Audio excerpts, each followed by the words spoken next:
ಜೈ ಶ್ರೀಮನ್ನಾರಾಯಣ. ನಾನು ಹೇಳುವ ವಿಶ್ಲೇಷಣೆ ರಾಮಾನುಜದಾಸ ಶ್ರೀಮಾನ್ ಗಟ್ಟು ವೇಣುಗೋಪಾಲ ಸ್ವಾಮಿಯವರ ರಚನೆಯಾಗಿದೆ. 18ನೇ ಅಧ್ಯಾಯ ಮೋಕ್ಷ ಸನ್ಯಾಸ ಯೋಗ, 6ನೇ ಶ್ಲೋಕ.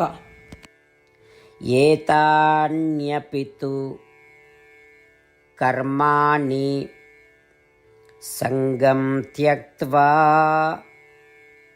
ಫಲಾನಿ ಚ ಕರ್ತವ್ಯಾನಿ ಇತಿ ಮೇ ಪಾರ್ಥ ನಿಶ್ಚಿತಂ ಮತಂ ಉತ್ತಮಂ. ಓಂ. ಗೀತಾಚಾರ್ಯ ಶ್ರೀಕೃಷ್ಣ ಪರಮಾತ್ಮ ಅರ್ಜುನನ ಜೊತೆಗೆ ನಮ್ಮೆಲ್ಲರಿಗೂ ಮೋಕ್ಷ ಸನ್ಯಾಸ ಯೋಗವನ್ನು ಕಲಿಸುತ್ತಿದ್ದಾನೆ. ಪರಮಾತ್ಮ ಹೇಳುತ್ತಿದ್ದಾನೆ, ಅರ್ಜುನ, ಯಜ್ಞಗಳು, ದಾನಗಳು ಮತ್ತು ಧ್ಯಾನಗಳನ್ನು ತಪ್ಪದೇ ಮಾಡಬೇಕು. ಆದರೆ ಅವುಗಳೊಂದಿಗೆ ಬಾಂಧವ್ಯವಿಲ್ಲದೆ, ಪ್ರತಿಫಲಗಳ ನಿರೀಕ್ಷೆಯಿಲ್ಲದೆ ಮಾಡಬೇಕು. ಇದು ನನ್ನ ಅತ್ಯುತ್ತಮ ಮತ್ತು ಖಚಿತವಾದ ಅಭಿಪ್ರಾಯ. ಹೀಗೆ ಹೇಳುವ ಮೂಲಕ ಶ್ರೀಕೃಷ್ಣ ಪರಮಾತ್ಮನು ಒಬ್ಬನು ಯಜ್ಞ, ದಾನ, ಧ್ಯಾನಗಳನ್ನು ನಿತ್ಯ ಉಪಾಸನೆಯೊಂದಿಗೆ ನಿರ್ಲಿಪ್ತತೆಯಿಂದ ಪ್ರತಿಫಲಾಪೇಕ್ಷೆಯಿಲ್ಲದೆ ಮಾಡಬೇಕೆಂದು ತನ್ನ ದೃಢವಾದ ಅಭಿಪ್ರಾಯವನ್ನು ಸ್ಪಷ್ಟಪಡಿಸುತ್ತಿದ್ದಾನೆ. ಏಕೆಂದರೆ ಕಾಲಾಂತರದಲ್ಲಿ ಈ 3 ವೈದಿಕ ಸಂಸ್ಕಾರಗಳು ಭಕ್ತನನ್ನು ನಿರಂತರವಾಗಿ ಶುಚಿಗೊಳಿಸುತ್ತವೆ. ಆದುದರಿಂದ ನಾವು ಯಜ್ಞ, ದಾನ, ಧ್ಯಾನಗಳನ್ನು ಶ್ರೀಮನ್ನಾರಾಯಣನ ಆರಾಧನೆಯಾಗಿ ಮಾಡುತ್ತಾ ಆ ಮೂಲಕ ನಮ್ಮ ಹಿಂದಿನ ಕರ್ಮದ ಅನಿಸಿಕೆಗಳನ್ನು ತೊಳೆದು ಕಾಲಕ್ರಮೇಣ ನಮ್ಮನ್ನು ಶುದ್ಧಿ ಮಾಡಿಕೊಳ್ಳೋಣ. ಶ್ರೀಮನ್ನಾರಾಯಣನನ್ನು ಪಡೆಯುವುದೇ ನಮ್ಮ ಜೀವನದ ಗುರಿಯಾಗಿಸಿ ಕೇವಲ ಶ್ರೀಮನ್ನಾರಾಯಣನನ್ನು ಮಾತ್ರ ಆಶ್ರಯಿಸಿ ನಾವೆಲ್ಲರೂ ಶ್ರೀಕೃಷ್ಣ ಪರಮಾತ್ಮನ ಮಾತುಗಳನ್ನು ಶ್ಲೋಕದ ರೂಪದಲ್ಲಿ ಹಾಗೆಯೇ ಪುನರಾವರ್ತಿಸೋಣ. ಏತಾನ್ಯಪಿತು ಕರ್ಮಾಣಿ ಸಂಗಂ ತ್ಯಕ್ತ್ವಾ ಫಲಾನಿ ಚ ಕರ್ತವ್ಯಾನೀತಿ ಮೇ ಪಾರ್ಥ ನಿಶ್ಚಿತಂ ಮತಮುತ್ತಮಂ. ಗೀತೆಯ ಸತ್ವ ಮತ್ತು 8 ಭಾಷೆಗಳು. ಶ್ರೀಕೃಷ್ಣ ಪರಮಾತ್ಮ ಉಪದೇಶಿಸಿರುವ ಶ್ರೀಮದ್ ಭಗವದ್ಗೀತೆಯ ಪೂರ್ಣಸತ್ವ. ಅಧ್ಯಾಯ 18, 65ರಿಂದ 70 ಶ್ಲೋಕಗಳಲ್ಲಿ 8 ಕಾರ್ಯಗಳನ್ನು ಮಾಡಬೇಕಾಗಿದೆ. ಶ್ರೀಕೃಷ್ಣ ಹೇಳುತ್ತಾನೆ, ಈ 8 ಕಾರ್ಯಗಳನ್ನು ಯಾರು ಅನುಸರಿಸುತ್ತಾರೋ ಅವರನ್ನು ನಾನು ಪ್ರೀತಿಸುತ್ತೇನೆ. ನಾನು ಆ ಭಕ್ತರನ್ನು ಎಲ್ಲ ವಿಧದ ಮಾರ್ಗಗಳಲ್ಲೂ ಸಂರಕ್ಷಿಸುತ್ತೇನೆ. ಶ್ರೀಕೃಷ್ಣ ಪರಮಾತ್ಮ ಉಪದೇಶಿಸಿದ ಭಗವದ್ಗೀತೆಯನ್ನು ಪೂರ್ಣ ಕೇಳಿಸಿಕೊಂಡ ನಂತರ ಅರ್ಜುನ ಹೇಳುತ್ತಾನೆ, ಕರಿಷ್ಯೆ ವಚನಂ ತವ. ಇದರ ಅರ್ಥ, ಕೃಷ್ಣ, ನಾನು ನೀನು ಹೇಳುವ ರೀತಿಯೇ ಮಾಡುವೆ. ಇದೇ ಕಾರಣದಿಂದ ಶ್ರೀಕೃಷ್ಣ ಅರ್ಜುನನಿಗೆ ಎಲ್ಲ ವಿಧದ ಯಶಸ್ಸು ಮತ್ತು ವಿಜಯಗಳನ್ನು ಪ್ರದಾನ ಮಾಡಿದ. ನಾವು ಈ 8 ಕರ್ಮಗಳನ್ನು ಮಾಡುತ್ತೇವೆ ಎಂದು ಪರಮಾತ್ಮನಿಗೆ ನಮ್ಮ ಪ್ರತಿಜ್ಞೆಯನ್ನು ಮಾಡೋಣ. ಶ್ರೀಕೃಷ್ಣ ಪರಮಾತ್ಮನಿಗೆ ವಚನ ಕೊಡುವುದಕ್ಕಿಂತ ಯಾವ ಪೂಜೆ, ತಪಸ್ಸು ಅಥವಾ ಯಜ್ಞ ದೊಡ್ಡದಿಲ್ಲ. ನಾವು ಮಾಡಬೇಕಾಗಿರುವ ಈ 8 ಪ್ರತಿಜ್ಞೆಗಳನ್ನು ನಾನು ಹೇಳುವೆ. ನೀವೆಲ್ಲರೂ ದಯವಿಟ್ಟು ಮನಸ್ಸು ಮತ್ತು ಹೃದಯದಿಂದ ಯೋಚಿಸಿ. ಈ ರೀತಿ ಶ್ರೀಕೃಷ್ಣನಿಗೆ ವಚನ ಕೊಡುವುದರಿಂದ ನಾವೆಲ್ಲರೂ ಸಂತೋಷದಿಂದ ಪ್ರಕಾಶಿಸುತ್ತಿರುವ ಶ್ರೀಕೃಷ್ಣನ ಮುಖವನ್ನು ದೃಶ್ಯಕರಿಸೋಣ ಮತ್ತು ಆನಂದವನ್ನು ಅನುಭವಿಸೋಣ. ಜೈ ಶ್ರೀಮನ್ನಾರಾಯಣ. ಇವುಗಳೇ ನಮ್ಮ 8 ಪ್ರತಿಜ್ಞೆಗಳು.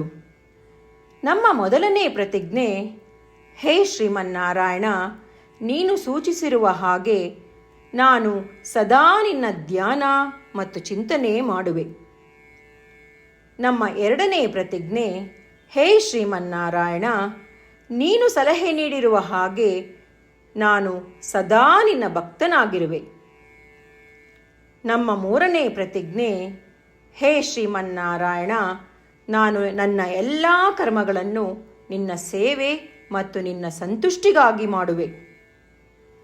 ನಮ್ಮ ನಾಲ್ಕನೇ ಪ್ರತಿಜ್ಞೆ, ಹೇ ಶ್ರೀಮನ್ನಾರಾಯಣ, ಅನುಸರಿಸಲು ನೀನು ಹೇಳಿರುವ ಹಾಗೆ ನಾನು ನಿನಗೆ ಸೇರಿದವನೆಂದು ಶ್ರೇಷ್ಠ ನಂಬಿಕೆ ಇದೆ ಮತ್ತು ನಾನು ಸದಾ 2 ಕೈಗಳನ್ನು ಜೋಡಿಸಿ ನಿನಗೆ ನಮಸ್ಕಾರ ಮಾಡುತ್ತೇನೆ ಮತ್ತು ನಿನ್ನನ್ನು ಪೂಜಿಸುತ್ತೇನೆ.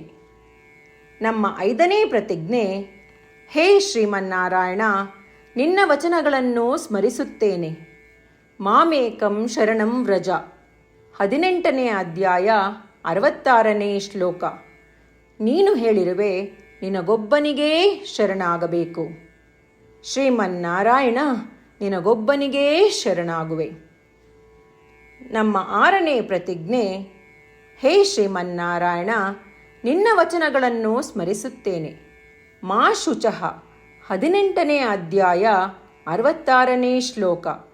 ನೀನು ನಮಗೆ ಪುನರ್ ಆಶ್ವಾಸನೆ ನೀಡಿದ್ದೀಯ, ದುಃಖಿಸಬೇಡವೆಂದು.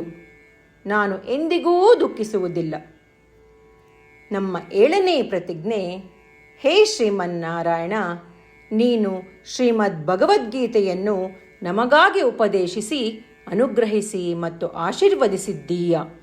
ನಾನು ಕನಿಷ್ಠ 1 ಶ್ಲೋಕವನ್ನು ದಿನಾ ಪಠಿಸುವೆ ಅಥವಾ ಕೇಳಿಸಿಕೊಳ್ಳುವೆ ಎಂದು ನಾನು ಪ್ರತಿಜ್ಞೆ ಮಾಡುವೆ. ನಮ್ಮ 8ನೇ ಪ್ರತಿಜ್ಞೆ, ಹೇ ಶ್ರೀಮನ್ನಾರಾಯಣ, ನೀನು ಮನುಷ್ಯ ಸಮುದಾಯಕ್ಕೆ ಗೀತೆ ಉಪದೇಶಿಸಿದೆ. ನಾನು ನಿನ್ನ ಗೀತೆಯ ದೈವವಾಣಿಯನ್ನು ಗೀತೆಯ ಅರಿವಿಲ್ಲದಿರುವ ಭಕ್ತರಿಗೆ ಪ್ರಚಾರ ಮಾಡಲು ಪ್ರಯತ್ನಿಸುವೆ. ಹೇ ಶ್ರೀಮನ್ನಾರಾಯಣ, ನೀನು ಹೇಳುವ ಹಾಗೇ ಮಾಡುವೆ. ನಿನ್ನ ಇಚ್ಛೆಯಂತೆ ನಡೆವೆ. ನಾನು ನಿನಗಾಗಿಯೇ ಶ್ರಮಿಸುವೆ. ಶ್ರೀಮನ್ನಾರಾಯಣನಿಗೆ ದಿನಪ್ರತಿದಿನವೂ ನಾವು ನೀನು ಹೇಳಿದ ಹಾಗೇ ಮಾಡುವೆವು ಎಂದು ಮಾತು ಕೊಡುವುದೇ ಶ್ರೇಷ್ಠ ಪೂಜೆ.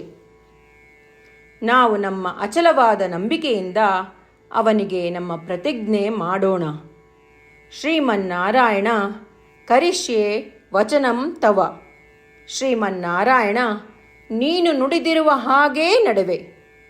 ಸರ್ವಂ ಶ್ರೀಕೃಷ್ಣಾರ್ಪಣಮಸ್ತು. ಜೈ ಶ್ರೀಮನ್ನಾರಾಯಣ. ಏತಾನ್ಯಪಿ ತು ಕರ್ಮಾಣಿ ಸಂಗಂ ತ್ಯಕ್ತ್ವಾ ಫಲಾನಿ ಚ ಕರ್ತವ್ಯಾನಿ ಇತಿ ಮೇ ಪಾರ್ಥ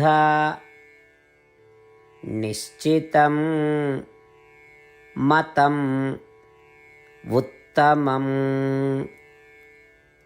ಓಂ. ಏತಾನ್ಯಪಿ ತು ಕರ್ಮಾಣಿ ಸಂಗಂ ತ್ಯಕ್ತ್ವಾ ಫಲಾನಿ ಚ ಕರ್ತವ್ಯಾನೀತಿ ಮೇ ಪಾರ್ಥ ನಿಶ್ಚಿತಂ ಮತಮುತ್ತಮಂ. ಜೈ ಶ್ರೀಮನ್ನಾರಾಯಣ. ಎಲ್ಲ ಭಕ್ತಾದಿಗಳಿಗೆ ವಿಶೇಷ ವಿನಂತಿ. ನಮ್ಮ ಜೀವನದ ಎಲ್ಲ ವಿಷಯಗಳಲ್ಲಿ ನಮಗೆ ಶೀಘ್ರ ಮತ್ತು ಪರಿಣಾಮಕಾರಿ ಫಲಿತಾಂಶಗಳ ಅಪೇಕ್ಷೆ ಇರುತ್ತದೆ.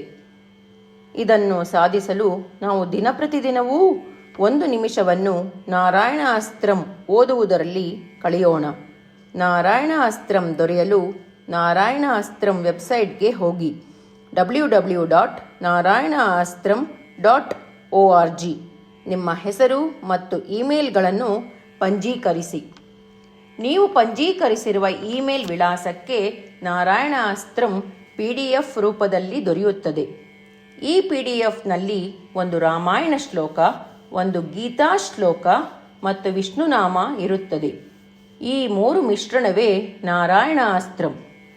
ಪ್ರತಿಯೊಬ್ಬರೂ ಈ ಶ್ಲೋಕಗಳ ವಿಭಿನ್ನ ಸಂಯೋಜನೆ ಪಡೆಯುತ್ತಾರೆ.